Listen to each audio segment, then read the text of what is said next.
Now, it's hard to believe that in less than just 12 months, Joe Biden's popularity has absolutely crumbled. Most of the self-proclaimed experts on cable news probably expected the exact opposite from a president with control of both chambers of Congress. But that's precisely what has happened. Americans have grown tired of Joe Biden, and they're turning on him. That's not a guess or speculation. According to almost every poll from Gallup to Reuters and everything in between, approval for Joe Biden has dropped significantly in the last year. So just today, Rasmussen's daily presidential tracking poll shows 58% of Americans disapprove of Joe Biden's performance as president. And according to a recent Mars PBS poll, just a meager 29% of independents approve of Joe Biden. You'd be hard-pressed to find a majority of any demographic group that thinks Joe Biden is doing a good job. Now, even CNN recently conceded that Biden's low poll numbers, quote, are not an exception for Biden at this point, but rather the rule. It's hard to say in any given day if Joe Biden is aware of his low poll numbers. On some days, he doesn't seem to even know he's the president. But on the rare day that Joe Biden is mentally present, poll numbers are not something he, really pays attention to. How much do you pay attention to approval ratings? Well, not anymore. No, I'm joking. I was paying attention when they're in the mid-60s. Now I'm in the mid-40s. I don't pay attention anymore. I appreciate the honesty, yeah. You would think the President of the United States would engage in some self-reflection if his approval ratings started to tank in such a short time frame. But he hasn't. Joe Biden has doubled down on his divisive policies. So when Joe Biden says he doesn't pay attention to approval ratings, he's also telling us something else. He's saying he doesn't care enough to change.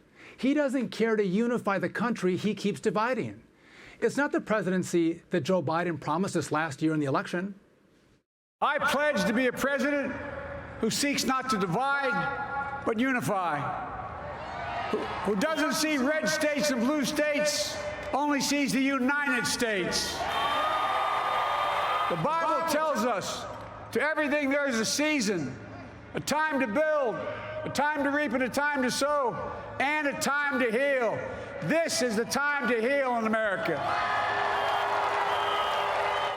So how is Healing America coming along? Well, we don't have to guess. After a year of living through Joe Biden's policies, millions of Americans have used their First Amendment right to tell us exactly how they feel about him.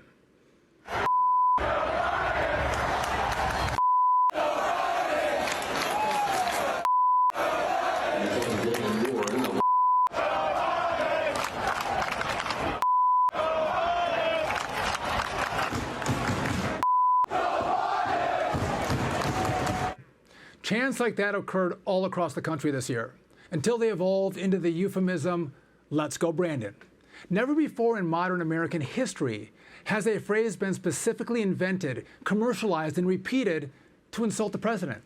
No matter how silly or serious you think the phrase is, it has now hit embarrassingly new heights for Joe Biden, thanks to a man named Jared Schmeck. Even on Christmas Eve, while he was taking calls from the public and tracking Santa Claus, Joe Biden couldn't escape, "Let's go Brandon." You guys have to be in bed by 9 o'clock, and asleep between 9 and 12, or he doesn't show up. This isn't to you, Jared. This is to the kids. That's right. Well, I hope you have a wonderful Christmas. Well, yeah, I hope you guys have a wonderful Christmas as well. Merry Christmas, and let's go, Brandon. Let's go, Brandon. I agree. Hey, by the way, where are you in Oregon? That clip is now a viral sensation. So naturally, Biden's allies in the media, they've swooped into his defense. It doesn't matter that Jared Schmeck claims he said, "Let's go Brandon," just in jest. Blue check journalists were outraged. NBC News was traumatized by the call and ran a headline calling the phrase a, quote, right-wing slur. ABC News called it a, quote, verbal insult. And Congressman Eric Swalwell, of all people, who has repeatedly slept with a Chinese spy, had the audacity to accuse Schmeck of humiliating his family and of being, quote, indecent.